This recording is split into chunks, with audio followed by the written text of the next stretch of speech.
Gravitation या टॉपिकविषयी बोलणार आहे. हा टॉपिक फिजिक्स या भागामधून येणारा टॉपिक आहे. आपल्याला एक गोष्ट माहिती आहे की ग्रॅव्हिटेशन म्हणजे काय. It is a type of force.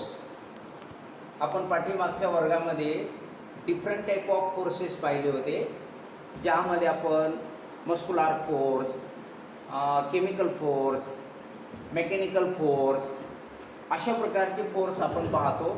Same पद्धतीनं ग्रॅव्हिटेशन हा पण एक वेगळ्या प्रकारचा फोर्स आहे, ज्यामध्ये न्यूटननं ग्रॅव्हिटेशन या फोर्सविषयी थोडी चर्चा केली. Gravitation it is a force of attraction between any two bodies having masses.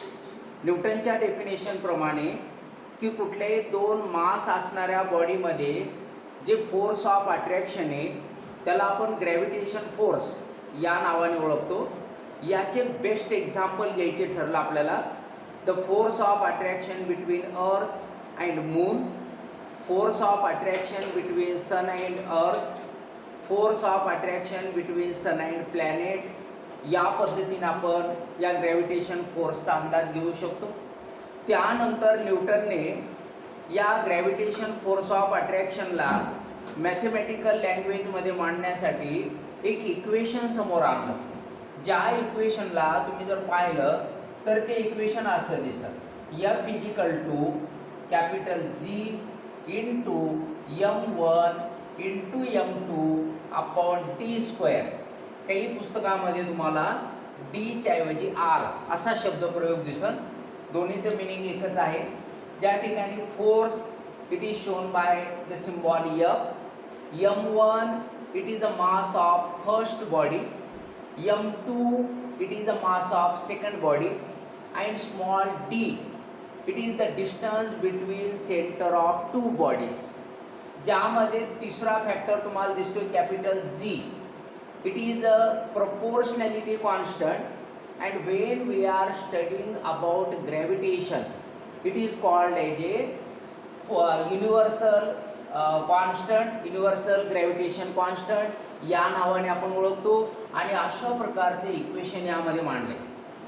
जर आपण आता फोर्स आणि मासेस, फोर्स आणि दोन बॉडीमधलं डिस्टन्स याविषयी जर थोडं रिलेशन पाहायचा विचार केला तर आपल्याला असं दिसतंय. So this F force is directly proportional to the product of masses of two bodies. या दोन बॉडीच्या मासचा गुणाकार याच्या डायरेक्टली प्रोपोर्शनल बदलते. मास M1 एका बॉडीचं मास, मास M2 mass of the another body. आणि हे दोघं न्यूमरेटर साईडला असल्यामुळं याला आपण डायरेक्टली प्रोपोर्शनल या नावाने पाहतो. जर आपण आता डिस्टन्सकडे गेलो, the distance between two body is shown by the symbol D, and in the equation it is inversely proportional to the denominator side. Denominator साईडला आहे म्हणजे इन्व्हर्सली प्रोपोर्शनल आहे. याचं मिनिंग काय होईल. when distance is increasing the force of attraction is decreasing, and when the distance will decrease the force of attraction will increase. परंतु हे स्क्वेअरच्या पटीमध्ये. जर आपल्याला त्यावर एक्झॅक्ट बोलायचंय, the force of attraction is inversely proportional to the square of distance between them. त्यानंतर जो तिसरा factor दिसतोय तुम्हाला capital G, it is the universal constant. याची व्हॅल्यू फिक्स आहे 6.67 इंटू 10⁻11 न्यूटन मीटर स्क्वेअर पर kg स्क्वेअर. तर आपण यामध्ये पाहतोय की जीची किंमत तुम्हाला फिक्स पाहायला भेटल आणि जी या पद्धतीनं. तर त्याविषयी काही आपल्याला बोलायची सध्या गरज नाही आहे, पण आपण फोर्स ऑफ अट्रॅक्शन काय राहील या पॉईंटपर्यंत चर्चा केली. त्यानंतर आपण आता पाहणार आहे या ग्रॅव्हिटेशन फोर्समुळं नेमकं काय घडतं. When there is a force of gravitation between two body they remain in contact means at a particular distance from one another. ते एकमेकापासून एका विशिष्ट अंतरावर राहत आहे. ते अंतर कमी जास्त होत नाही आहे. फार महत्त्वाचं उदाहरण घेतलं आपण. There is a force of gravitation between sun and earth. Sun आणि अर्थमध्ये फोर्स ऑफ ग्रॅव्हिटेशन आहे. या फोर्स ऑफ ग्रॅव्हिटेशनमुळं आपली अर्थ ही सन पासून एका फिक्स डिस्टन्सवर राहते. फार जवळही जात नाही, फार लांबही जात नाही. फार जवळ लांब या दोन शब्दाचा उल्लेख आपण ऑर्बिटच्या शेपच्या भाषेमध्ये नंतर करू. फक्त एवढं माहिती आपल्याला, body remain at a fix distance. The force of attraction is there but bodies are remaining at the fix distance. म्हणून आपण या ग्रॅव्हिटेशनमध्ये पाहतोय की बॉडी फोर्स ऑफ अट्रॅक्शन असताना सुद्धा एका विशिष्ट अंतरावर राहत आहेत. दुसरी फार चांगली गोष्ट आपल्याला माहिती आहे, if there is a force of attraction and it is pulling the body should move towards one another. जर फोर्स ऑफ अट्रॅक्शन आहे, जर त्या दोन बॉडीमध्ये फोर्स ऑफ अट्रॅक्शन आहे, तर त्या बॉडी एकमेकाकडं ओढल्या जायला पाहिजे. परंतु अर्थ आणि सनच्या उदाहरणामध्ये आपण पाहतोय की सन आणि अर्थ यापैकी कुठली बॉडी मूव्ह होत नाही. मग आपण पूर्वी फंक्शन ऑफ फोर्स या पॉईंटमध्ये एक चर्चा केली होती. When force is acting on body, the body come in motion. Body मोशनमध्ये येते, बॉडी मूव्ह होते. पण या उदाहरणामध्ये तर बॉडी मूव्ह झाली नाही आणि आपण तर सांगतोय फोर्स ॲक्ट होतो. मग आपल्याला कंडिशन शोधावी लागेल. अशी काय कंडिशन असावी की ज्यामुळं फोर्स ॲक्ट होणे बॉडी ओढली जात नाहीये. तर आपल्याला एक गोष्ट माहिती आहे की फोर्स आपण दोन गटामध्ये घेतो. एका फोर्सला आपण बॅलन्स्ड फोर्स म्हणतो आणि दुसऱ्याला आपण अनबॅलन्स फोर्स म्हणतो. आणि या दोघांमध्ये जर आपण तुलना केली, Wien unbalance force is acting on body move, and when balance force is acting on the body does not move. ज्यामध्ये आपण वॉर ऑफ द टग, ज्यामध्ये आपण पूर्वीच्या वर्गात पाहिले की एक दोरी आहे आणि एका बाजूला काही मुलं लावले, दुसऱ्या बाजूला काही मुलं लावलेले आहेत आणि ते त्या रोपला, त्या दोरीला ते ओढण्याचा प्रयत्न करतात. आपण पाहिले की दोन्ही बाजूंच्या मुलांचं जर ओढण्याचा फोर्स समान असेल तर ती जी दोरी आहे त्यांच्या स्पर्धेमधली ती कोणत्याच बाजूला सरकत नाहीये, झुकली जात नाही. याचा अर्थ काय की दोन्ही बाजूनं लावलेला फोर्स हा इक्वल मॅग्नेट्यूडचा आहे, अपोजिट डायरेक्शनचा आहे, म्हणजेच पर्यायाने तो बॅलन्स फोर्स आहे. या ग्रॅव्हिटेशनच्या उदाहरणात पाहतोय आपण अर्थ आणि सन यांच्यामध्ये फोर्स ऑफ अट्रॅक्शन आहे, परंतु अर्थ किंवा सन पैकी कुठली बॉडी एकमेकाकडे ओढली जात नाहीये. म्हणजे याचाच अर्थ त्यांच्यावर काहीतरी बॅलन्स फोर्स ॲक्ट होत असला पाहिजे. मग आपण जर चित्र पाहिलं, समजा आपण जर याला सन असं नाव दिलं, या बॉडीला जर आपण अर्थ असं नाव दिलं, या दोन बॉडीच्या सेंटर मधलं अंतर आपण डी असं घेतलं, तर आपल्याला इथं असं पाहायला भेटत की हा फोर्स या बाजूने आहे. आणि मग आपण इथं फार महत्त्वाची गोष्ट पाहू की जर एखाद्या बॉडीला आपल्याला फोर्स ॲक्ट होऊनही जर त्यावर कोलाईड होऊ द्यायचं नाही, जर एकाच प्रकारचा फोर्स असता, earth would have collided on the sun, earth ही सनवर आदळायला पाहिजे होती, असं काही झालं नाही. याचा अर्थ अर्थ ही एका विशिष्ट मोशनमध्ये असली पाहिजे. आणि आपल्याला माहिती आहे की अर्थ ही सन भोवती रिव्हॉल्व होते आणि त्याला आपण रिव्हॉल्युशनरी मोशन अशा प्रकारचं नाव देतो. म्हणजे आपण इथं पाहतोय की earth must be revolving around the सन.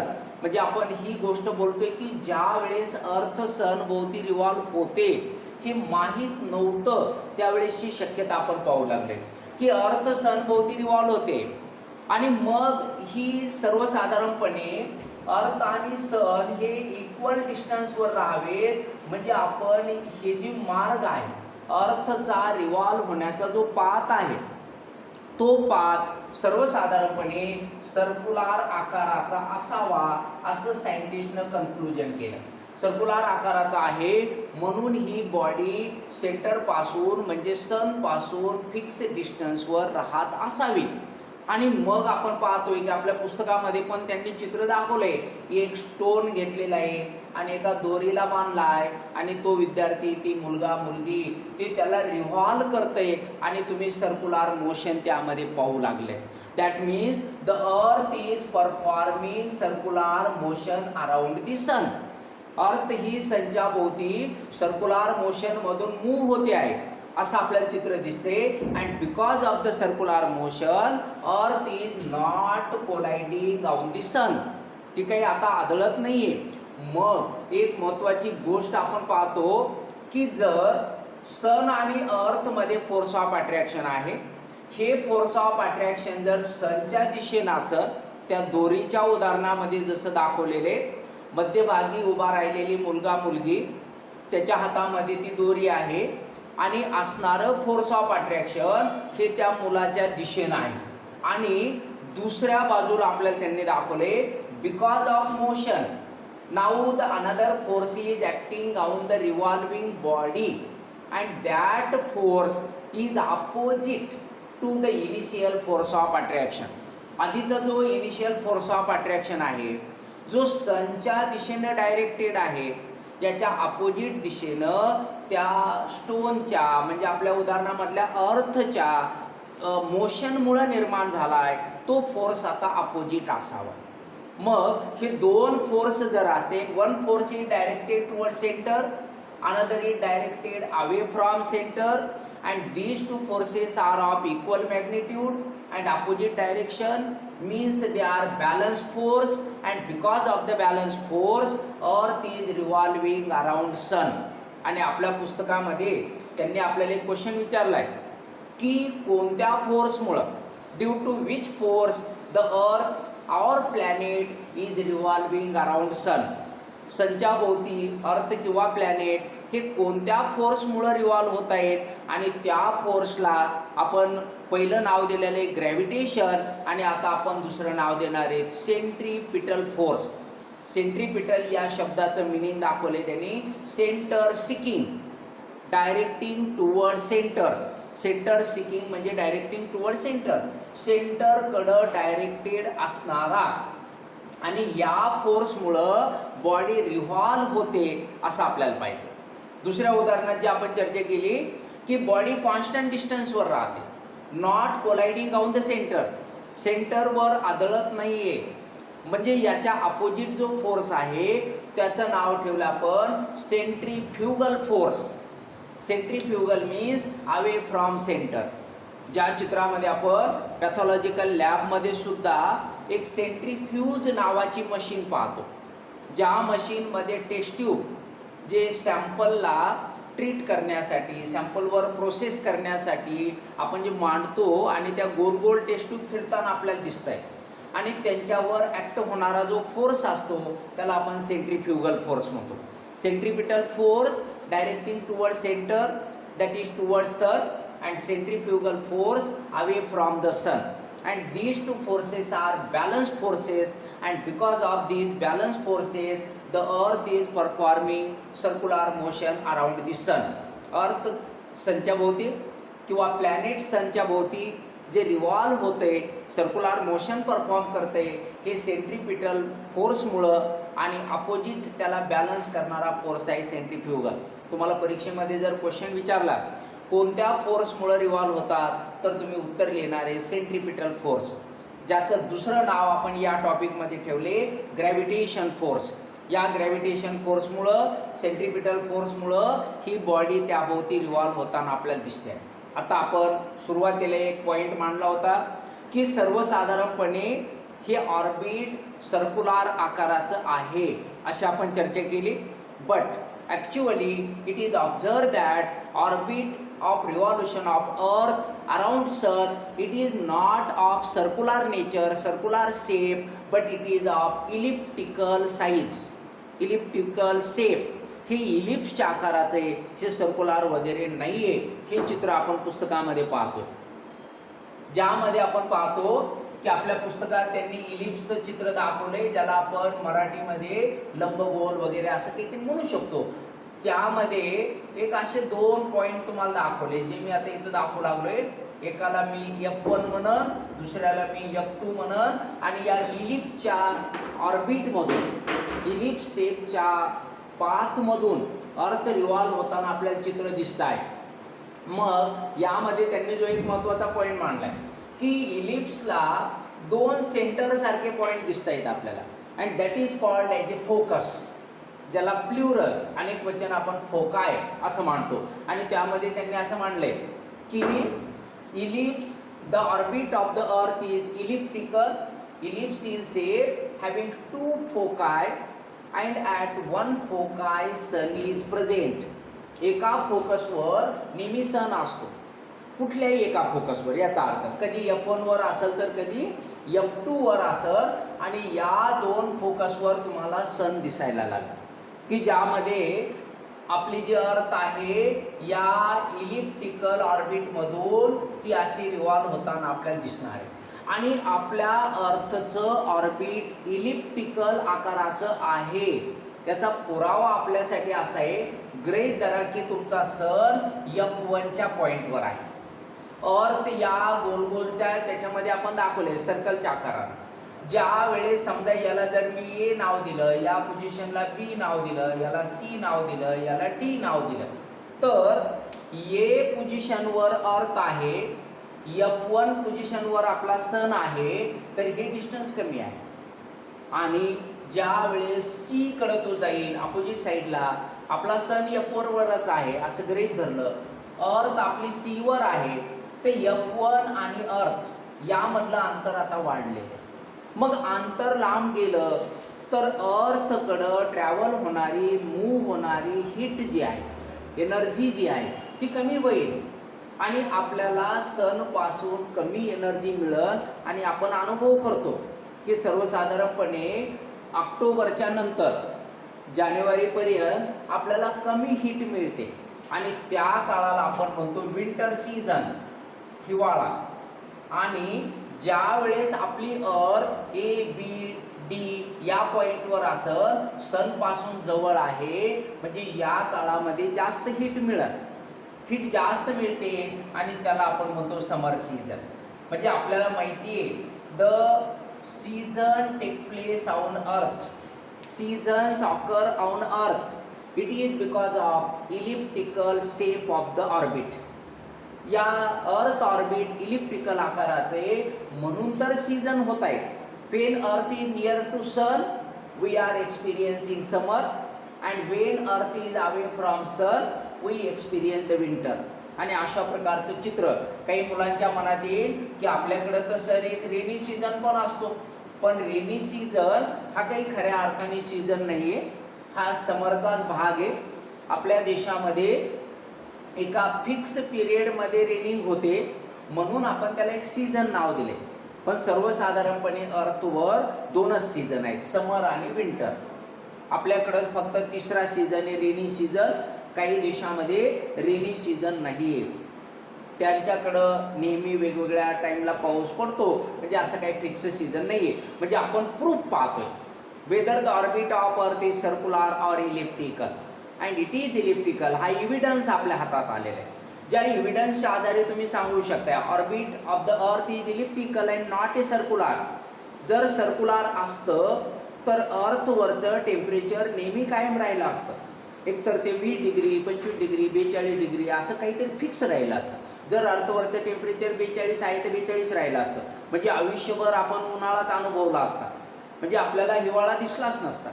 ज्या अर्थी अर्थवरचं टेम्परेचर काही दिवस 10 डिग्रीवर येते तर काही दिवस 40 डिग्रीच्या पुढं जातं. ज्यावेळेस तो 40 डिग्रीवर येतो याचा अर्थ distance between earth and sun is less, and when we are experiencing the lower temperature 10 degree, distance between earth and sun is more. तर अशा परिस्थितीमध्ये आपण या चित्राचा अनुभव घेतो. That means it is evidence showing that the orbit of the earth is elliptical and not a circular. ते इलिप्सच्या आकाराचे, सर्क्युलर आकाराचं नाही आहे. तर अशा प्रकारचं चित्र आपण यामध्ये पाहतोय. त्यानंतर आपण आजच्या पिरियडमध्येच ही एक चर्चा करणार आहोत की प्लॅनेट, अर्थ, thereafter satellite, they are revolving around the sun, planet, etc. आणि ह्या रिव्हॉल्युशनला काही रूल्स वगैरे आहेत का हे मनमानी करतात, त्यांच्या मनानेच रिव्हॉल्व होतात, या प्रकारचं चित्र आपल्याला पाहिजे. When planet are revolving around sun, satellite is revolving around planet, the it follows certain rule. त्याला वेगळे नियम फॉलो करावे लागतात. Without rule that means they are not moving randomly. ते रँडमली मूव्ह करत नाहीत, ते रूल पाळत नाहीत, असं होत नाही. They are following some rule, they are observing rule and they are called as a Kepler laws. त्याला आपण केपलर्स लॉ अशा प्रकारचं नाव देतो की केपलर या सायंटिस्टनं दाखवलं की प्लॅनेटला, सॅटेलाइटला रिव्हॉल्युशन करण्यासाठी काही रूल पाळावे लागतात आणि त्यांनाच आपण Kepler first law, Kepler second law, Kepler third law या प्रकारचे रूल आपण पाहतो. आता हे केपलरने काय सांगितलं तर सर्वात पहिलं पाहणार आहेत आपण केपलरनं फर्स्ट लॉमध्ये शेप ऑफ द ऑर्बिट याविषयी चर्चा केली, जी आपण आत्ता मुद्दा मांडला होता. Shape of the orbit of earth is elliptical. आणि केपलरने लॉ सांगितला planets are revolving around sun, it is in a elliptical orbit. They are revolving in a elliptical orbit. हा पहिला लॉ केला. दुसऱ्या लॉमध्ये जे मी चित्र तुम्हाला काढून दाखवलंय की ज्यामध्ये sun is at the one of the foci and the planet or earth is at the position ABCD या पोझिशनमधून बदलते. आता आपण जर चित्र पाहिलं की समजा आपली अर्थ B वर आहे असं गृहीत धरू आपण. When earth is at the B, it is having distance to the focus F1 at a particular distance and from focus at a particular distance. ज्यावेळेस आपली अर्थ आता गृहीत धरू की आपण ए पोझिशनला आहे, त्यावेळेसची परिस्थिती असे from earth the distance of focus F1 is suppose this much and for focus F2 this is this much. म्हणजे एका फोकस पासून जवळ आहे, एका फोकस पासून लांब आहे, अशा प्रकारची परिस्थिती आपल्याला दिसते. मग केपलर सांगतो की या डिस्टन्सचं काही नातं आहे का, तर आपण असं सांगतोय की यामध्ये रिलेशन आपण असं मांडू की when the body is at the different distances along perimeter of the elliptical orbit, the sum of distances of planet remain constant. जर मी असं सांगितलं, समजा समजण्यापुरतं मी जर याला T1 म्हणलं आणि याला T2 म्हणलं, वरच्या B पोझिशनच्या त्या डिस्टन्सला समजा मी इथं R1 म्हणलं आणि याला R2 म्हणलं, तर त्यांचं असं म्हणणं आहे Wien body is at the A, the sum of the distances of body A from two focus, that is D1 plus D2 is equal to R1 plus R2. म्हणजे जर याच हे अधिक हे बरोबर आहे, हे अधिक हे, sum of the distances always remain constant. याचा अर्थ D1 जर वाढलं तर पर्यायी D2 कमी होईल, R1 जर वाढलं तर R2 कमी होईल, पण दोघांची बेरीज मात्र कॉन्स्टंट राहील आणि यालाच आपण केपलर सेकंड लॉ म्हणतो. तर आपण आज इथपर्यंत थांबू.